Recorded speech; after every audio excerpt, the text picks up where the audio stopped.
بسم اللہ الرحمن الرحیم۔ اللہم صلی علی محمد وعلی آل محمد۔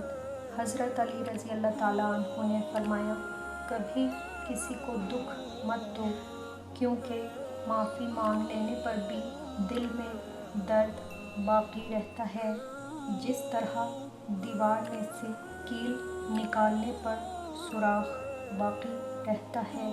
حضرت علی رضی اللہ تعالیٰ عنہ فرماتے ہیں کہ دوستی اور محبت ان سے کرو جو نبھانا جانتے ہوں، نفرت ان سے کرو جو بھلانا جانتے ہوں، اور غصہ ان سے کرو جو منانا جانتے ہوں۔